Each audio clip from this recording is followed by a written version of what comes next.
Alors, ce qu'on a vu les dernières semaines, c'est que Nabuchodonosor et Daniel ont observé, on a vu ce qu'ils ont observé. D'abord, Nabuchodonosor, c'est le roi voit un rêve. Hein? On a vu ça il y a 2 semaines, 3 semaines. Il voit que les gens autour de lui sont incapables de lui dire son rêve et il s'aperçoit qu'il voulait gagner du temps. Et aussi, on a vu que le roi voit rouge et par décret, il veut faire tuer tous les gens autour de lui s'ils sont incapables de révéler son rêve. On a vu aussi Daniel la semaine dernière, c'est que Daniel voit réellement qui Dieu est et il reçoit la révélation du rêve du roi, puis il voit de ses yeux le roi s'humilier devant lui. Alors le roi, à ce moment-là, a reconnu la grandeur de Dieu. Nabuchodonosor a reconnu la grandeur de Dieu parce que quelqu'un a pu lui révéler le rêve. Et ce que je disais, c'est que en lui révélant le rêve ainsi, il savait que Daniel n'était pas en train de lui conter n'importe quoi. Là, il avait toutes les oreilles tout grandes ouvertes pour écouter ce que Daniel avait à lui dire. Maintenant, qu'est-ce qu'on peut tirer comme leçon du récit de Daniel chapitre 2? En plus des leçons qu'on a déjà vues jusqu'à maintenant, on a vu des choses qu'on pouvait tirer, on peut voir 3 éléments fondamentaux qui sont utiles à la vie chrétienne. Le premier, c'est que la Bible est authentique. On n'a pas à douter de la Bible. Elle est vraie. Elle ne charrie personne. Elle ne compte pas de mensonges. Elle est authentique d'un coup vers l'autre. Que c'est Dieu qui écrit l'histoire. Que ce que nous vivons présentement, c'est Dieu qui est en train d'écrire l'histoire. C'est pas les hommes qui écrivent l'histoire, c'est Dieu qui le fait. Et que le croyant n'a aucune raison de se laisser décourager. Bien que des fois, on pourrait se laisser décourager, mais il n'y a aucune raison de se laisser décourager parce que Dieu est au-dessus de toute chose. Il est souverain. Il est souverain dans notre vie. Il est souverain dans toutes les situations, quelles qu'elles soient qu'on peut vivre. Il y a un Dieu qui est au-dessus de tout ça. C'est ce qu'on va voir tantôt. Alors, rappelons-nous d'abord le rêve du roi Nabuchodonosor, dans Daniel chapitre 2, versets 31 à 35, qui nous dit « Voici donc, ô roi, la vision que tu as eue. Tu as vu une grande statue. Cette statue était immense et d'une beauté éblouissante. Elle était dressée devant toi et son aspect était terrifiant. La tête de cette statue était en or pur, la poitrine et les bras en argent, le ventre et les hanches en bronze, les jambes en fer et les pieds partiellement en fer et partiellement en argile. » Verset 34. « Pendant que tu étais plongé dans ta contemplation, une pierre se détacha sans l'intervention d'aucune main, vint heurter la statue au niveau de ses pieds de fer et d'argile et les pulvérisa. Du même coup furent réduits ensemble en poussière le fer, l'argile, le bronze, l'argent et l'or, et ils devinrent comme la balle de blé qui s'envole de l'air en été. Le vent les emporta sans en laisser la moindre trace. Quant à la pierre qui avait heurté la statue, elle devint une immense montagne et remplit toute la terre. » Alors, vous vous souvenez de ces passages-là. Alors, pour faire suite à notre enseignement, il serait bien de relire aussi la révélation que Daniel a reçue du rêve de Dieu qui a donné au roi. C'est dans Daniel chapitre 2, les versets 37 à 45, qui nous dit « Toi, ô roi, tu es le roi des rois, à qui le Dieu des cieux a donné la royauté, la puissance, la force et la gloire. Dieu a placé sous ton autorité les hommes, les bêtes sauvages et les oiseaux en quelque lieu qu'ils habitent. Il t'a donné la domination sur eux tous, c'est toi qui es la tête d'or. Après toi surgira un autre empire, moins puissant que le tien, puis un troisième représenté par le bronze qui dominera toute la terre. Un quatrième royaume lui succédera. Il sera dur comme le fer pulvérisé et écrase tout et le met en pièces. Ainsi il pulvérisera et mettra en pièces tous les autres royaumes. Verset 41. Et si tu as vu les pieds et les orteils partiellement en argile et partiellement en fer, cela signifie que ce royaume cela signifie que ce sera un royaume divisé. Il y aura en lui quelque chose de la dureté du fer, selon que tu as vu le fer mêlé à la terre cuite.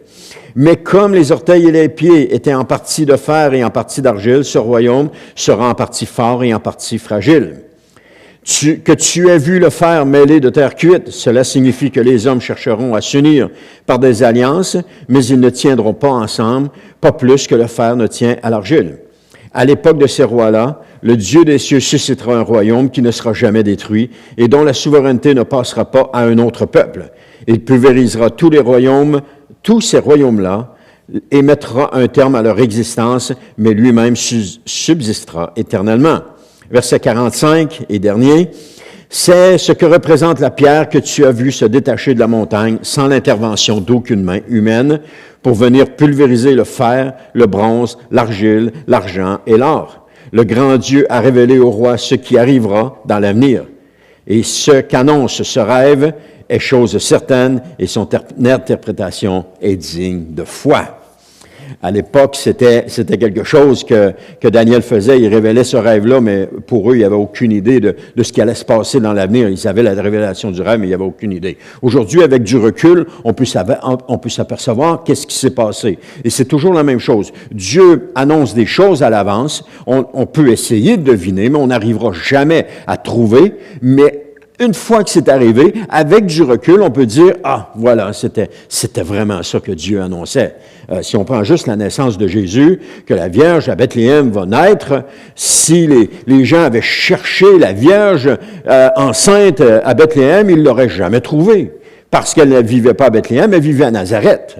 Elle est venue là à cause du recensement. Et quand il y a une foule de personnes qui arrivent, ceux qui cherchaient n'auraient pas trouvé non plus parce que là, ils auraient été submergés par des choses. Donc, il nous a été possible de savoir qui était la mère, la porteuse de l'enfant Jésus. Avec du recul, on est capable de voir, on dit, ah, c'était elle. Mais de voir à l'avance, c'est bien dur d'arriver puis de dire, ah, ben c'est telle affaire qui va se passer, c'est telle chose qui va se passer. C'est difficile de mettre une définition sur les images que Dieu met. Alors, donc, ceux qui le font, souvent, se trompent, passent à côté des choses. Mais c'est toujours avec du recul, quand on regarde en arrière qu'on peut le voir. Donc, on voit que la Bible est authentique. Daniel transmet fidèlement les paroles qui sont inspirées de Dieu. Il va les donner au roi. D'ailleurs, tout ce qu'il a prophétisé se réalise de façon concrète. Parce qu'après l'empire de Nabuchodonosor, 3 autres empires ont suivi. Et de plus, l'Éternel révèle la nature de celui qui vient après tous ces empires. Donc, on voit qu'il y a un déroulement dans l'histoire. On voit que Dieu est en train d'écrire l'histoire. Alors, comme on l'a vu, la petite pierre qui se détache et qui pulvérise tous les royaumes est le royaume de Dieu. Où elle est Jésus. Elle se détache sans l'intervention d'aucune main humaine et elle vient pulvériser tous les autres royaumes. Alors, un royaume, c'est un royaume dont Jésus est le roi, incontestable et stable, qui ne sera jamais détruit. On va le voir tantôt dans Luc, ça nous dit que c'est un royaume qui dure éternellement. Il ne sera jamais vaincu, il va toujours être là. Donc, cependant, notons que Nabuchodonosor ne perçoit pas 4 statues distinctes, il en voit seulement une. Il voit une seule statue, non pas 4. Ce qui fait que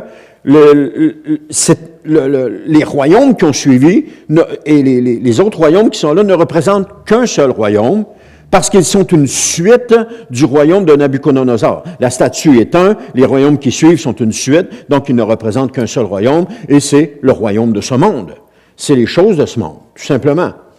Alors, on voit que 4 empires successifs vont prendre la place du précédent, formant ainsi une continuité. Ils vont se suivre. Alors, tout comme le premier empire a été suivi d'un successeur, de même le second, le troisième, le 4e empire, n'a pas eu de successeur direct. Parce que le 4e empire vient directement de Dieu. Il ne vient pas des hommes, il ne vient pas de la mer ou de la terre. On voit que on peut aussi légitimement affirmer que la petite pierre a véritablement détruit les 4 empires et non seulement le dernier. Elle ne détruit pas seulement le dernier. C'est sûr que la petite pierre qui descend frappe les pieds de la statue, mais en même temps, elle pulvérise, en tout cas, toute la statue. Pulvériser. OK, c'est bon. Je trouve que les syllabes ne fitent pas une en arrière de l'autre. Alors, c'est ce qu'on a vu. Elle va je l'ai écrit, c'est pulvériser, voilà. Toute la statue puis le vent en emportant la poussière. Il ne reste rien, mais rien du tout. Tout est enlevé. La balle, c'est le genre de chose qui recouvre la graine de blé. Et pour la faire partir, il brassait le blé et puis il le lançait en l'air et puis le vent emportait la balle, mais la graine de blé retombait dans le tamis. Donc, c'est comme ça qu'il l'enlevait. Aujourd'hui, ça s'enlève aussi encore avec du vent. Les moissonneuses-batteuses, lorsque le blé rentre, ils brassent tout ça, la balle se détache et puis qu'est-ce qui pousse ça? C'est un ventilateur qui pousse la balle à l'extérieur et le blé reste dans la machine. Tout simplement, c'est encore le même principe, sauf que c'est une machine qui le fait. Hein? Il y avait des vannes à bleuet. Ah oui? Pour enlever les feuilles? Bon, c'est ça. Le bleuet est trop pesant, il peut pas partir. La feuille partit, c'est ça. Alors, Babylone a perdu son statut de puissance mondiale lorsque l'empire des Mèdes et des Perses l'a conquis et qu'il l'intégra. Darius était un Mède et puis Nabuchodonosor était un Babylonien. Donc, à son tour, cet empire a été conquis et absorbé par la Grèce, qui était le général, soutenu par le général Alexandre le Grand. Puis la Grèce, forte et puissante, fut ensuite remplacée par l'Empire romain. Donc les Romains n'ont pas réussi à annexer toutes les frontières de l'Empire grec, mais ils ont quand même érigé un empire qui était plus vaste que ceux qui l'ont précédé. Mais chacun des empires qui est venu était toujours moins puissant que le précédent. Toujours moins fort, avec moins de puissance que le précédent. Et c'est pendant la domination, on continue, c'est pendant la domination de l'Empire romain qu'un autre empire est apparu. C'est celui qui continue de croître et c'est le royaume de Dieu. Il est apparu pendant cet Empire romain-là. Alors, si on approfondit un petit peu la prophétie, parmi les 4 empires, un seul présente une unité cohérente et c'est Babylone. Parce que c'est pourquoi il est représenté par la tête en or de la statue. Donc, la tête en or, c'était ce qu'il y avait de plus prestigieux. L'empire des Mèdes et des Perses n'a jamais atteint la même grandeur que l'empire de Babylone. Bien qu'il était grand, il n'a jamais atteint cette grandeur-là. Et c'est pour ça qu'il est comparé à de l'argent. Parce qu'on a la tête en or, on a le torse en argent. Et bien aussi qu'il soit une entité unifiée, il possédait en réalité 2 branches qui sont les bras. Donc, l'Empire avait 2 branches, les Mèdes et les Perses. Et ceci correspond exactement au rêve de la statue qui a été annoncé par Daniel, qui a été donné. Ensuite, l'Empire grec a suivi. C'est un empire qui était unifié sous le règne d'Alexandre le Grand. Donc, l'Empire grec qui a suivi était les hanches et le ventre. Toutefois, il s'est divisé en 2 parties, les 2 jambes, qui est symbolisé par les cuisses, donc avec la Syrie et l'Égypte qui ont joué un rôle majeur dans cette situation-là. Et de manière similaire, on a Rome qui s'est scindé en empire d'Occident et en celui d'Orient, et il se divise par la suite en 10 petits royaumes qui sont symbolisés par les orteils. Donc, on est rendu là. On est rendu là. Et c'est pendant la domination romaine. C'est bon, parce que pendant la domination romaine, c'est là que la petite pierre d'origine non humaine apparaît dans le monde. La petite pierre qui est Jésus, elle apparaît dans le monde. Elle, détachée par aucune main, il est né d'une vierge, il n'est pas né de la conception d'un homme et d'une femme, il a été déposé dans le sein de la mère de Marie. Marie a été la mère porteuse. C'est pas elle qui l'a, elle a juste été la mère porteuse. Jésus est pleinement Dieu et aussi pleinement humain à cause du fait qu'il a été porté par Marie. Donc,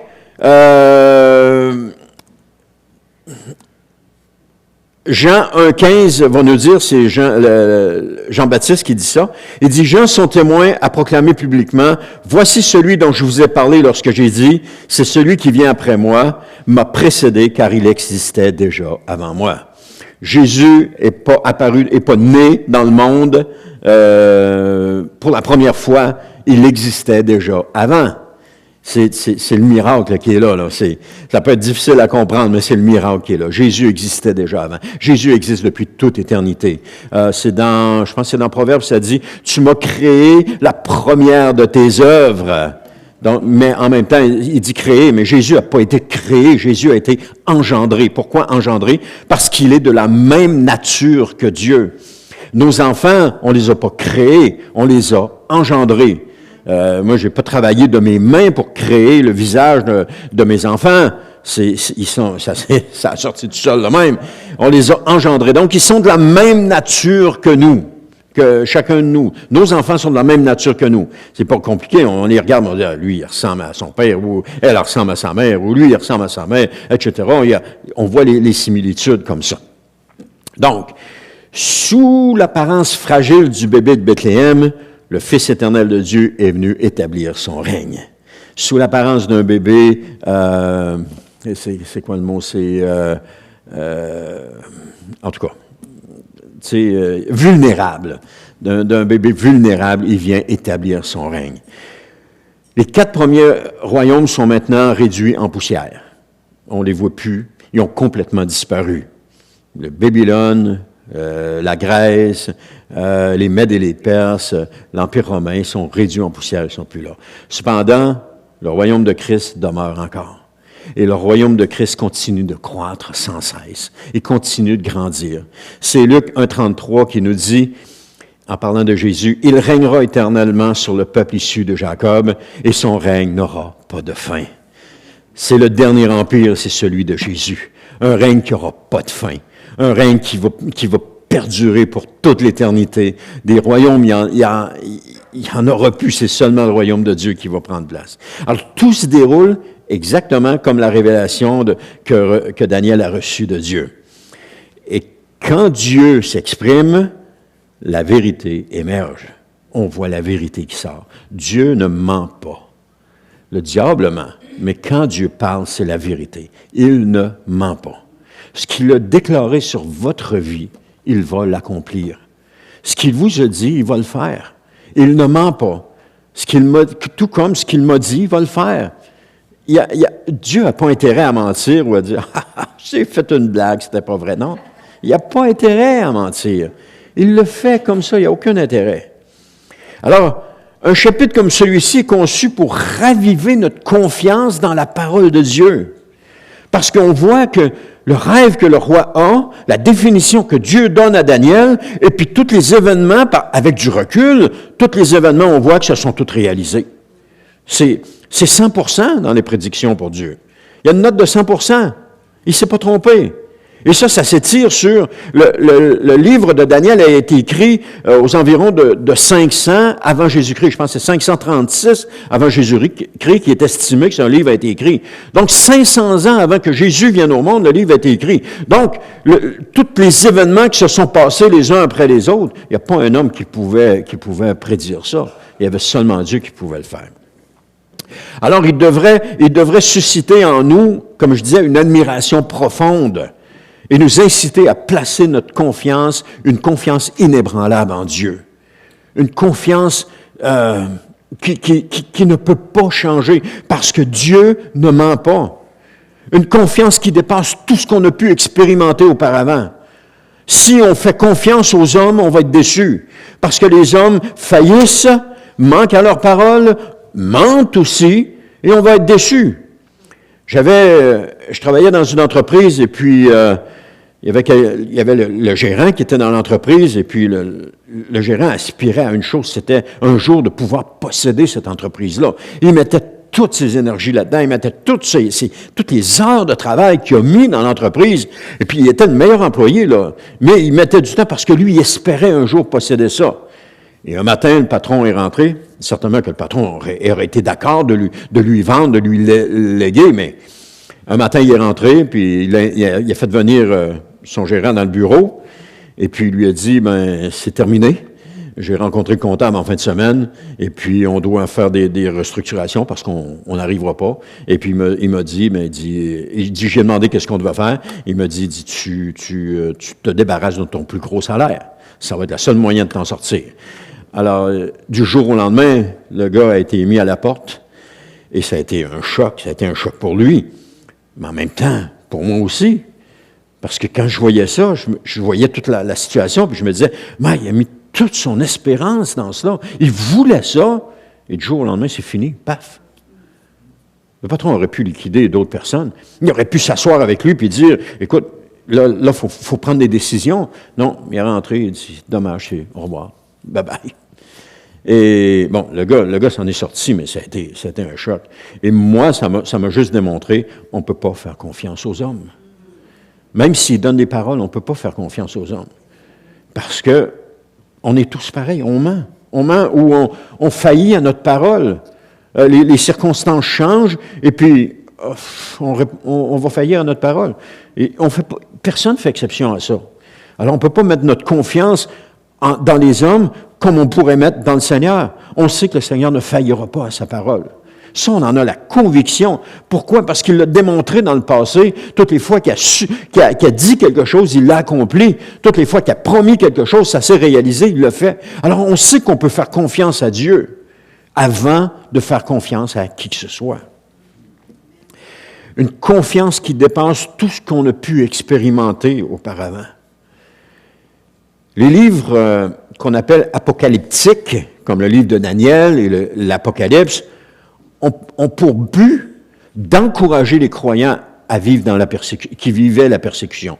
Lorsque ces livres-là ont été écrits, ça venait comme un baume sur les croyants qui vivaient la persécution. Pourquoi? Parce qu'ils nous démontrent que Dieu est en contrôle de toutes choses. Les 2 premiers chapitres de Daniel qu'on voit, on voit que Dieu est en contrôle. On ne voit pas un Dieu qui est dépassé par les événements et qui dit « Ah, mais qu'est-ce que je vais faire avec ça? » Non, il est en contrôle de chacune des situations. C'est lui qui est en train d'écrire l'histoire. Et on voit aussi, ça nous démontre sa puissance et son amour pour ses enfants. Comment est-ce que Dieu a pris soin de ceux qui lui étaient consacrés, de ce petit groupe, on parle de Daniel, de Shadrach, Meshach et Abednego, comment Dieu a pris soin d'eux. Les trois amis de Daniel se sont trouvés dans la fournaise ardente. Et puis Dieu les a pas abandonnés. Pourquoi? Parce qu'ils se sont tenus debout pour le Seigneur, contre ces idoles. Ils n'ont pas plié le genou. Et Dieu a honoré leur décision. Et il les a protégés. Alors, c'est un encouragement pour nous de voir que si nous nous tenons debout, Dieu va nous bénir. Les décisions qu'on prend pour le Seigneur, si on se tient debout pour le Seigneur va nous bénir. Et puis, je veux juste vous dire que vous allez être confrontés à des décisions comme ça. Bientôt, vous allez être confrontés à ça. Vous allez avoir des choix à faire. Est-ce que je plie devant les hommes ou je me tiens debout pour le Seigneur? Il va y avoir des décisions à prendre. Mais les décisions vont avoir un impact sur nos vies. Et c'est là l'affaire. Souvent, on connaît les conséquences que ça va avoir sur nos vies. Et là, plusieurs vont plier le genou devant les hommes. Mais on va avoir des décisions à prendre. On va avoir à se tenir debout devant le Seigneur. Amen. Aussi, il nous démontre que Dieu est en contrôle de tout. Tout. Il nous démontre sa puissance et son amour pour ses enfants, comment il prend soin d'eux. Comment est-ce qu'il a pris soin de Shadrach, Meshach et Abednego? Il les a préservés de la mort dans une fournaise où ceux qui les ont lancés dedans sont morts. Et les autres sont lancés. Non seulement il les a préservés, mais ces trois-là ont marché dans le feu avec Jésus, avant même que Jésus soit là. Ils ont marché dans le feu avec Jésus. Dans les semaines à venir, on va voir Daniel qui va dans la fosse aux lions. C'est la même chose. Daniel se tient debout, encore une fois, pour le Seigneur. Il n'est pas question qu'il accepte de compromis face à ses idoles. Il se tient debout pour le Seigneur. Il est condamné à la fosse aux lions. Vous connaissez tous l'histoire. Et Daniel, il ne se passe rien. Le roi ne dort pas la nuit. Finalement, il va le matin et il dit, « Daniel, es-tu encore là? » Et qu'est-ce qui s'est passé? C'est que ceux qui avaient promulgué, qui avaient fait influencer le roi pour le décret, ont tous été tirés dans la fosse avec leur famille, avec leurs femmes, leurs enfants. Ils ont tous été tirés dans la fosse. Et la Bible nous dit qu'avant qu'ils touchaient le fond, ils étaient déjà déchiquetés. C'est quelque chose. Comment est-ce que Dieu est capable de protéger ses enfants? Comment est-ce que Dieu nous protège? Comment est-ce qu'il prend soin de nous? C'est extraordinaire. Il nous donne un aperçu, ça nous donne aussi un aperçu du dévoilement final, c'est-à-dire la victoire pour les membres du peuple saint. La victoire pour les croyants. C'est ça que ça nous démontre. Aujourd'hui, quand on regarde la situation, on n'a pas l'impression que les croyants sont victorieux. On a l'impression que non, il n'y a aucune victoire. Mais quand tu lis des livres comme ça, tu t'aperçois que le croyant, il est victorieux. La victoire qui est au bout. Et ça nous aide à regarder, non pas à regarder ce que nous vivons maintenant, mais à lever les yeux et à regarder en avant, regarder au loin, on a la victoire. Il y a la victoire qui est là devant nous. On est capable de regarder ça puis de dire, c'est ça, c'est là que je m'en vais. C'est vers ça que je m'en vais. Vivre dans cette victoire-là. Déjà l'entrevoir. Parce que Dieu l'a promis. Amen. Le deuxième point, c'est Dieu qui écrit l'histoire. Ce qu'il faut savoir, c'est que Dieu est en train d'écrire l'histoire. C'est pas les hommes qui écrivent l'histoire, mais c'est Dieu qui est en train de l'écrire. Et je pourrais juste vous dire que les gouvernements qui sont là en place présentement, ils sont là parce que Dieu les a placés là, parce qu'ils sont parfaitement obéissants au plan de Dieu. Dieu dirige le monde dans une direction et tous ceux-là coopèrent dans l'histoire de Dieu. Ils sont les acteurs de cette pièce magistrale. Et Dieu amène ces gens-là là. Pourquoi il les amène là? C'est pour qu'ils reconnaissent la grandeur de Dieu. C'est pour qu'ils se tournent vers le Seigneur et qu'ils disent, Seigneur, je crois en toi maintenant. Tout ce que je vois qui arrive, je sais que tu es un Dieu qui est en contrôle de toutes choses. C'est pour ça qu'il les amène là. Dieu n'a pas envie de détruire les êtres humains juste pour les détruire, ou juste parce que ça fait son affaire, ou juste parce que les êtres humains ne l'écoutent pas. Non, il les amène où est-ce qu'il est en train de les amener pour que les gens se tournent vers lui. C'est l'appel à la repentance que Dieu est en train de placer pour que les gens puissent voir comment Dieu est majestueux, comment il est grand, comment il est au-dessus de tout, et puis qu'ils puissent se repentir. Malheureusement, ce que le livre nous dit, c'est que les gens s'endurcissent au fur et à mesure. Les plaies d'Égypte que Moïse a fait avaient pour but d'amener Pharaon à réaliser la grandeur de Dieu. Mais au contraire, Pharaon s'endurcissait davantage, il ne voulait pas voir la grandeur de Dieu. Les différentes interventions de Dieu avec le peuple d'Israël, alors que le peuple d'Israël était dans le péché et qui s'éloignait de Dieu, Dieu venait à lui et puis il les invitait constamment à revenir à lui, mais le peuple d'Israël ne voulait pas revenir. Il envoyait les prophètes, la Bible nous dit qu'ils ont tué les prophètes pour ne pas entendre la voix de Dieu. Et à un moment donné, la décision de Dieu est arrivée, c'est beau. Il a fait venir Nabuchodonosor, puis il les a déportés. D'abord, ça a été les Assyriens qui ont déporté le peuple, les 10 tribus du Nord, et ensuite, ça a été les Babyloniens qui ont déporté Juda et Benjamin.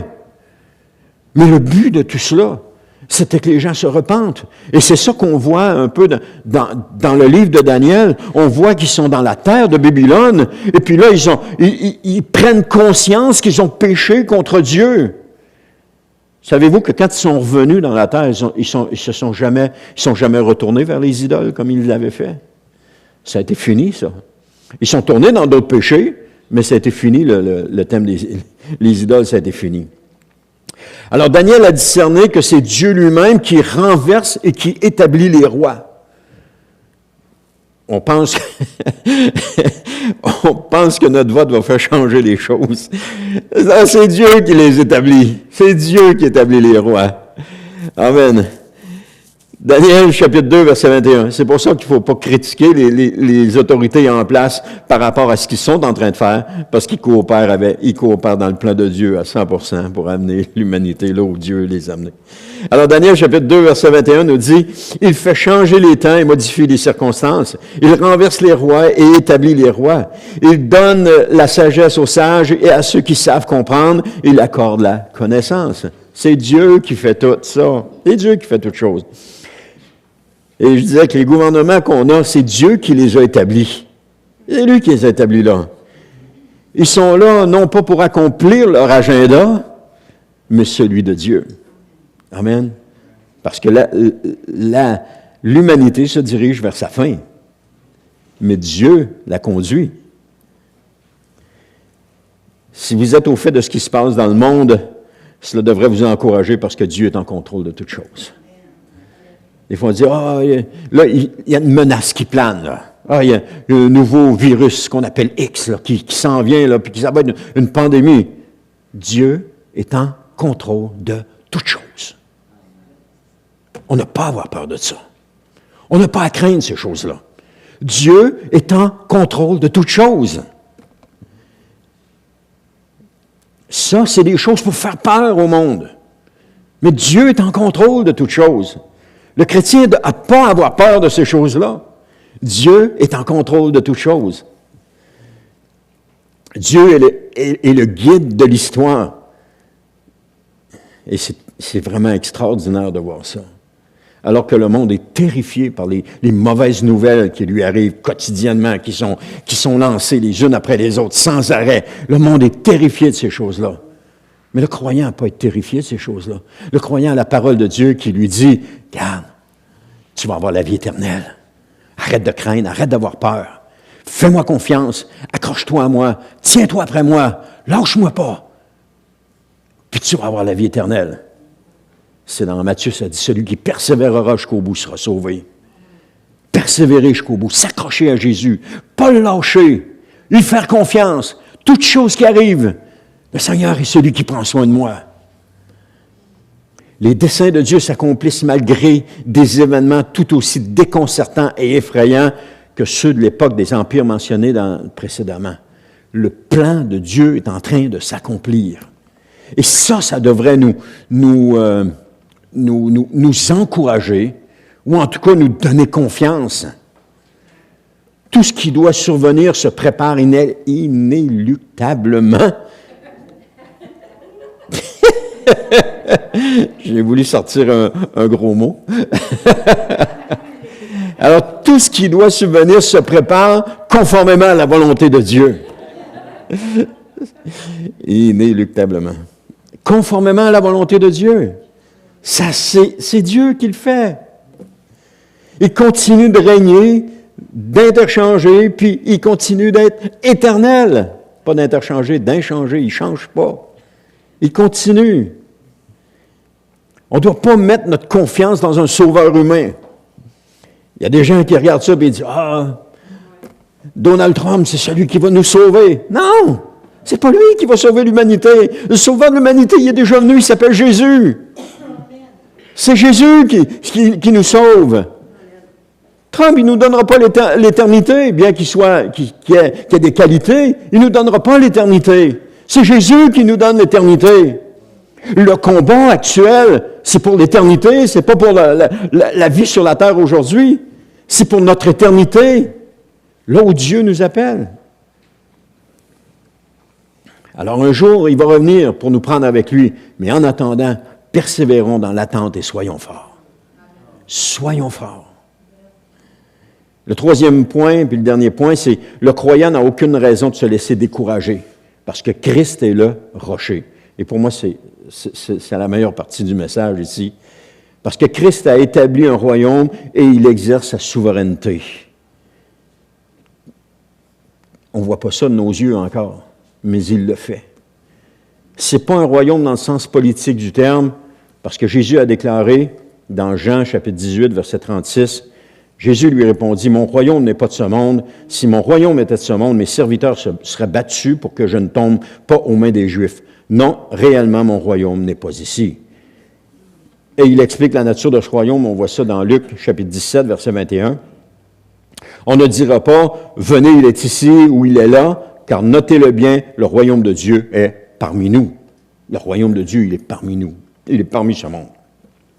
Autrement dit, le royaume de Christ est spirituel et partout dans le monde vivent des hommes, des femmes, des vieillards, des jeunes gens, des enfants dans lesquels Christ règne présentement.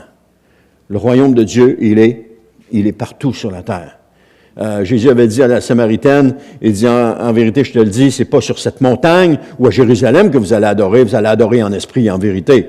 Parce que le royaume de Dieu avait plus une position fixe à un endroit, il était partout. Mon cœur est le temple de Dieu. Amen. Le royaume de Dieu fait naître une nouvelle nation qui est issue de toutes les nations. Et c'est ce qu'on appelle le nouvel Israël de Dieu. Ce sont des hommes et des femmes qui sont nés de nouveau. Et il n'y a plus de frontières qui séparaient les Juifs des païens, les esclaves des hommes libres, les barbares des Grecs cultivés. Tout ça s'est aboli. Le royaume de Dieu regroupe tous ceux qui sont nés de nouveau, tous ceux qui reconnaissent Jésus comme leur Seigneur et Sauveur personnel, tous ceux qui adhèrent à la philosophie de Jésus font partie du royaume de Dieu. Qu'ils soient juifs, qu'ils soient grecs, qu'ils soient chinois, qu'ils soient amérindiens, qu'ils soient, qu'importe ce qu'ils sont, ils font partie du royaume de Dieu. C'est ce qu'on appelle le Nouvel Israël. Il n'y a aucune limite géographique qui délimite le royaume de Christ sur une carte. Voici le royaume de Christ, c'est ça ici, ça c'est ses frontières. Il n'y en a pas. Il y a juste dans le monde qu'on voit ces choses-là. Parce que Jésus règne dans le cœur de ceux qui sont unis à lui par l'Évangile. Il règne dans le cœur de ces gens-là. Christ établit son royaume avec l'autorité du Dieu des cieux. Daniel chapitre 2, verset 44, ça nous dit, « À l'époque de ces rois-là, le Dieu des cieux suscitera un royaume qui ne sera jamais détruit et dont la souveraineté ne passera pas à un autre peuple. Il pulvérisera tous ces royaumes-là et mettra un terme à leur existence, mais lui-même subsistera éternellement. » Le royaume que vous faites partie, frères et sœurs, que nous faisons partie, va subsister éternellement. Tous les autres royaumes vont être détruits. Tous les autres royaumes vont disparaître.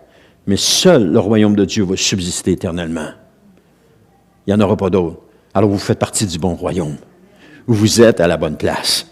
Vous êtes avec le bon gouvernement, si on peut le dire comme ça. Le gouvernement du Seigneur Jésus. Amen. Ce royaume est apparu durant l'Empire romain, comme Daniel l'a annoncé, et ce royaume est éternel. Christ en est le roi éternel. Il n'y aura pas de successeur à Jésus. Il est le roi éternel. Et c'est ça que Dieu nous dit, qu'il lui a donné l'autorité pour l'éternité. Hein? Il est le Dieu tout-puissant lui-même, et son royaume ne sera jamais vaincu. Il n'y a personne qui va s'élever pour le mettre à terre et prendre sa place, comme les Mèdes et les Perses ont fait avec Babylone, et comme les Grecs ont fait avec les Mèdes et les Perses, etc. Ses habitants ne seront jamais arrachés, c'est-à-dire enlevés. Ils vont toujours rester attachés au royaume de Dieu. Ils ne se rebelleront jamais non plus, parce que ceux-ci font partie de ce royaume. S'ils font partie de ce royaume, c'est parce que c'est d'un plein accord qu'ils font partie de ce royaume. Dieu n'a pas forcé des gens. Les royaumes précédents envahissaient un territoire, après ça, ils prenaient les gens, puis ils les forçaient à devenir, comme par exemple les Romains ont envahi la Gaule, puis ils ont forcé les Gaulois à devenir des citoyens romains. Ils ont envahi d'autres régions, ils ont forcé les gens à devenir des citoyens romains. Mais avec le royaume de Jésus, il n'y a personne qui est forcé. Le Seigneur n'a pas forcé personne pour venir dans son royaume. Chacun vient de sa propre liberté, de sa propre volonté. Chacun reconnaît Jésus comme son Seigneur et chacun vient avec sa propre liberté. Donc, Jésus ne force pas personne. Il n'a pas conquéri une peuplade, puis il dit, OK, maintenant tu fais partie de mon royaume, comme les Inquisitions. Les Inquisitions, l'Église catholique est partie avec des rois et des armées pour aller convertir de force des gens. C'est affreux. Il les convertissait de force, il les obligeait à devenir des catholiques. Combien est-ce qu'il y en a qui ont pris une décision hypocrite seulement? Il y en avait un que je voyais, je regardais un peu sa vie, je me souviens pas, un monsieur Jacob, un juif avec d'autres personnes qui ont été convertis de force au catholicisme. Mais c'était pas leur choix. C'était pas ça qu'ils voulaient. Donc, ils l'ont fait, mais par hypocrisie, parce que c'était pas leur choix. Donc, quand tu fais ça, ton royaume, tu affaiblis ton royaume à quelque part, parce que la majorité des gens qui sont là sont pas là par leur propre volonté, sont pas là par leur propre désir. Tandis que le royaume de Dieu, on est là parce que un jour, le Seigneur nous a appelés, que nous avons répondu oui à son appel. Il n'a pas forcé le bras de personne. Il nous a juste invités. Et on a dit oui parce qu'on a vu l'avantage d'être dans le royaume de Jésus. Le chapitre 2 de Daniel évoque aussi ce merveilleux royaume avant qu'il ne soit né. Et comme je disais tantôt, soit un peu plus de 500 ans avant la naissance de Christ. Daniel parle déjà du royaume qui va venir, la petite pierre qui va se détacher, qui va pulvériser les autres. Et ce qui devrait nous encourager grandement, c'est que Christ a toujours triomphé de toutes les oppositions, puis il va triompher jusqu'à la fin, il va triompher éternellement. Amen. c'est le Seigneur que nous avons. C'est le Jésus que nous servons. Les chrétiens peuvent subir des persécutions, ils peuvent être brûlés vifs comme ça s'est passé dans le passé, ils peuvent être livrés aux bêtes comme dans les cirques romains, ils peuvent être exilés dans des îles lointaines comme Jean sur l'île de Patmos, ils peuvent être emprisonnés comme Paul, ils peuvent être torturés comme Pierre ou comme les premiers chrétiens, ils peuvent être lapidés comme Étienne, ils peuvent être exécutés publiquement comme au Moyen Âge, mais rien ne peut empêcher leur nombre de croître. Parce que le sang des martyrs est véritablement la semence de l'Église. L'Église, à partir du moment où est-ce qu'ils se sont attaqués à l'Église pour la martyriser, l'Église a grandi. Elle s'est mise à croître. Le sang des martyrs est la semence de l'Église. Et le royaume de Jésus continue de croître aujourd'hui. J'ai placé un post de Porte ouverte internationale, c'était sur les chrétiens qui sont persécutés dans le monde. On parle de 365 millions, je pense, de chrétiens qui sont persécutés à cause de leur foi. Ça n'empêche pas l'Église de grandir dans ces pays-là. C'est ça, je parlais du sang des martyrs, puis le royaume continue de croître aujourd'hui avec tous les chrétiens qui sont martyrisés, mais le royaume n'est pas visible. On ne voit pas le royaume de Christ. On peut dire, il y a tant de millions de chrétiens dans le monde. Mais ça, c'est ceux qui professent, qui sont chrétiens. Mais le cœur, y est-il vraiment? On ne peut pas le savoir.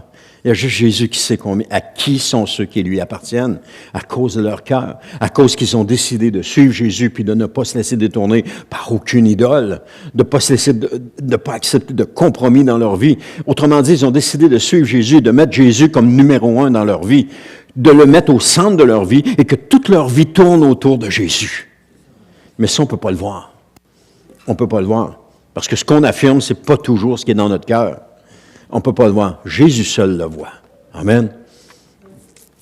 Finalement, le royaume va devenir une montagne qui va remplir toute la terre. Ça signifie que tous les hommes, sans exception, ça signifie pas que tous les hommes, sans exception, vont être sauvés. Ça signifie que des hommes et des femmes de toute nation, de toute langue, vont chanter ensemble les louanges célestes à la gloire du Seigneur. Et on voit ça dans Apocalypse, chapitre 7, versets 9 à 10, qui dit « Après cela, je vis une foule immense que nul ne pouvait dénombrer. C'était des gens de toute nation, de toute tribu, de tout peuple, de toute langue, qui se tenaient debout devant le trône et devant l'agneau, vêtus de tuniques blanches et qui avaient à la main des branches de palmier. Ils proclamaient d'une voix forte, « Le salut appartient à notre Dieu qui siège sur le trône et à l'agneau. » Et ça continue comme ça encore. Donc, le royaume de Christ est éternel.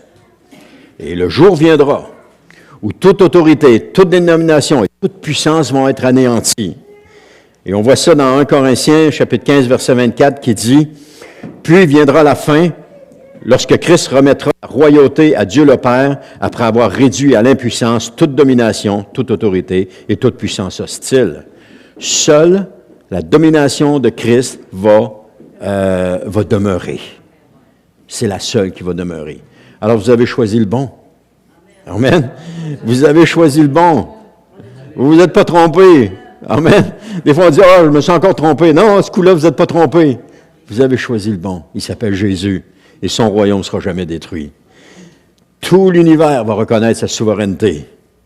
Et ceux qui sont volontaires, c'est-à-dire ces sujets, vont tressaillir de joie. Ceux qui sont volontairement ces sujets vont tressaillir de joie en entendant sa voix leur disant, dans Matthieu 25, 34, « Venez, vous qui êtes bénis par mon Père, prenez possession du royaume qu'il a préparé pour vous depuis la création du monde. » Amen. C'est là qu'on s'en va comme croyant. C'est là qu'on s'en va. Alors, il est certain que le peuple du Seigneur sera toujours un reste. Dans toute la population, ça a toujours été un reste, une minorité par rapport à l'ensemble de la population universelle. Mais cependant, ce chapitre assure que ce reste persistera toujours. Ça, c'est un encouragement. Parce que ce qu'on voit de nos yeux nous décourage. Ce qu'on voit de nos yeux nous fait en sorte qu'on perd confiance. Mais en réalité, c'est pas ce qu'on voit de nos yeux. C'est ce que la parole de Dieu nous dit qui est important. Parce que ce qu'on voit de nos yeux, ça n'a aucune importance. C'est ce que la parole de Dieu nous dit. Le reste, le petit reste, va perdurer éternellement. Alors, si nous sommes de ce petit reste, nous allons perdurer. Le monde cherche les foules. Le monde cherche la popularité. Le monde cherche, on dit, là, le monde attire le monde. Tu vas dans un commerce où est-ce qu'il y a plein de monde, tu as plein de monde qui vient au commerce. Juste regarder une exposition et une table où il n'y a pas personne, le monde passe, il n'y a personne qui arrête. L'autre table à côté, où il y a plein de monde, tout le monde arrête. Ils veulent voir. Pourquoi ça attire la curiosité? Pourquoi eux autres sont là? L'autre à côté était peut-être aussi intéressant, peut-être même plus, mais comme il n'y avait personne qui était arrêté, il n'y a personne qui est arrêté. On continue, on n'y va pas. Alors, qu'aucun chrétien ne s'inquiète pour la cause de Christ, l'avenir de la cause de Christ. On n'a pas à nous inquiéter. L'arche de Dieu continue sa route même sans gouvernail. Et elle s'en va à un point précis. L'arche de Noé, elle ne s'est pas rendue sur la montagne d'Ararat par hasard. Oh, on est arrivé là par hasard. Dieu qui l'a conduit. Dieu a conduit Noé à construire un bateau. Dieu a lui-même fermé la porte. Dieu a fait venir les eaux. Dieu a poussé. On pense que c'est à la dérive qu'elle s'en allait, mais ça n'allait pas à la dérive. Dieu conduisait l'arche jusqu'à l'endroit où est-ce qu'il a voulu l'amener. Un endroit sûr, un endroit certain, où est-ce qu'elle pouvait s'échouer sans se briser. Et ensuite de ça, qu'elle pouvait laisser descendre les animaux pour qu'ils puissent reprendre leur vie dans la nature et que tout le monde allait être sauvé. Et il fait la même chose. L'Église, c'est l'arche de Dieu. Et l'Église, Dieu la conduit. Elle n'a pas de gouvernail. Et elle s'en va où? Elle s'en va à l'endroit que Dieu a décidé qu'elle devait aller. Et puis Dieu ne l'abandonnera pas en cours de route. Il ne la délaissera pas. C'est lui qui l'a créé. C'est lui qui nous a appelés. C'est lui qui nous conduit. C'est lui qui nous amène là. C'est lui qui nous sauve. C'est lui qui fait tout. Amen. Quand on parle que Dieu fait tout, c'est ça qui fait tout. Alors, l'avenir du royaume de Christ est aussi assuré que les promesses dans la parole de Dieu. Il est impossible que le royaume de Christ disparaisse. Parce que bientôt, il sera le seul et unique royaume qui va exister sur la terre. Amen. Gloire à Dieu. On devrait sauter de joie puis crier « Ouh! Gloire à Dieu! » C'est pourquoi ça vaut la peine de consacrer tout ce que nous avons, tout ce que nous possédons pour l'extension du royaume. Mettre tous nos biens, nos talents, notre énergie au service de l'œuvre et gagner d'autres hommes à Christ. Parce qu'on ne peut pas échouer. On ne peut pas. Il n'y a pas de danger. Le royaume de Christ, il n'y échouera pas. Nous semons la semence. Nous portons la semence et nous la semons. Toutes les graines ne germeront peut-être pas, ni même la majorité d'entre elles, mais on a quand même ce devoir-là de semer. Mais il y en a certaines qui vont germer, puis d'autres vies qui vont joindre à la souveraineté de Dieu. Quelqu'un peut avoir parlé à quelqu'un, et puis avoir semé, puis que ça ne donnera rien. Mais quelqu'un d'autre peut avoir parlé à quelqu'un d'autre, avoir semé, puis ça va rapporter, le grain va rapporter des millions d'âmes.